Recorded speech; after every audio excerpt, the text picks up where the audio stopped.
आप सबको जय मसीह की। आप सबका स्वागत है पूनम ग्रेस स्टूडियो में। आज हम एक बहुत ही गहरी और आत्मिक सच्चाई पर मनन करने जा रहे हैं।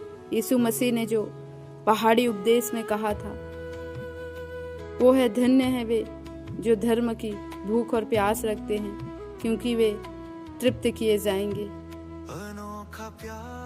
यह कोई साधारण वचन नहीं है, यह आत्मा की पुकार है। जैसे शरीर को भोजन और पानी की जरूरत होती है, वैसे ही आत्मा को पवित्रता और परमेश्वर की उपस्थिति की जरूरत होती है। आज का प्रश्न ये है, क्या हमें सच में परमेश्वर की भूख और प्यास है?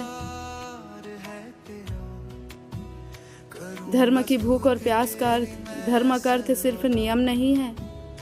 परमेश्वर के साथ सही संबंध, पवित्र जीवन, सच्चाई और न्याय में चलना। जब यीशु कहते हैं भूख और प्यास, इसका मतलब है गहरी लालसा, बिना रुके खोज, अंदर से बेचैनी की, मुझे परमेश्वर चाहिए।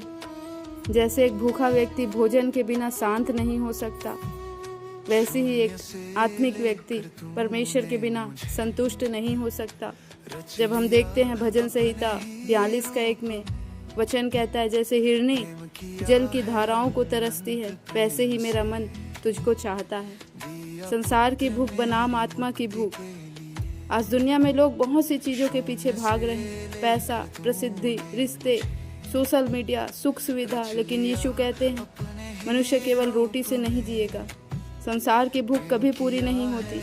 उदाहरण, अगर कोई व्यक्ति नमक वाला पानी पीता रहे तो उसकी प्यास और बढ़ती है। वैसे ही संसार की चीजें आत्मा की प्यास नहीं बुझा सकती। यीशु कहते हैं वे तृप्त किए जाएंगे, मतलब जो परमेश्वर को खोजते हैं उन्हें खाली नहीं छोड़ा जाएगा। यिर्मयाह 29:13 कहता है, जब तुम पूरे मन से मुझे खोजोगे तब मुझे पाओगे। परमेश्वर केवल दूरी नहीं, वह पास है, लेकिन उसे पाने के लिए दिल की भूख जरूरी है। कैसे पता चले कि हमें सच में आत्मिक भूख है? प्रार्थना में मन लगता है, बाइबल पढ़ने की इच्छा होती है, पाप से दूर रहने का मन करता है, अंदर की शांति की तलाश होती है, परमेश्वर के बिना खालीपन महसूस होता है। अगर ये चीजें हैं तो ये परमेश्वर की ओर से आकर्षण है। आत्मिक भूख कैसे बढ़ाएं? नियमित प्रार्थना, वचन का अध्ययन, गलत संगति से दूरी, उपवास, पवित्र आत्मा से भरने की प्रार्थना। मत्ती 6:33 कहता है, पहले परमेश्वर के राज्य और उसकी धार्मिकता को खोजो।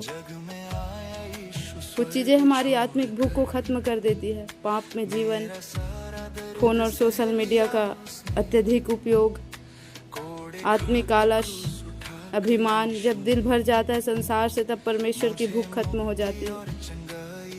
परमेश्वर कैसे तृप्त करता है? परमेश्वर हमें 3 तरह से तृप्त करता है। शांति देता है, आनंद देता है, उद्देश्य देता है। यूहन्ना 6:35 कहता है, मैं जीवन की रोटी हूँ, जो मेरे पास आता है वह कभी भूखा नहीं रहेगा। जब कोई व्यक्ति सच में परमेश्वर को खोजता है, उसका जीवन बदल जाता है, डर खत्म हो जाता है, आशा मिलती है, पाप की शक्ति टूट जाती है। यह कोई धर्म नहीं, ये संबंध है। आज परमेश्वर हमसे पूछ रहा है, क्या तुम्हें मेरी भूख है? क्या तुम मुझे वैसे ही चाहते हो जैसे सांस के बिना जीवन नहीं? अगर हाँ, तो परमेश्वर वादा करता है तुम तृप्त किए जाओगे। प्रभु इस वचन के द्वारा आप सबको आशीष दे। चैनल लाइक, शेयर, सब्सक्राइब करें। God bless you. आँख की पुतली जैसे संभाला मुझे, अन्न, वस्त्र और सभी आशीषें।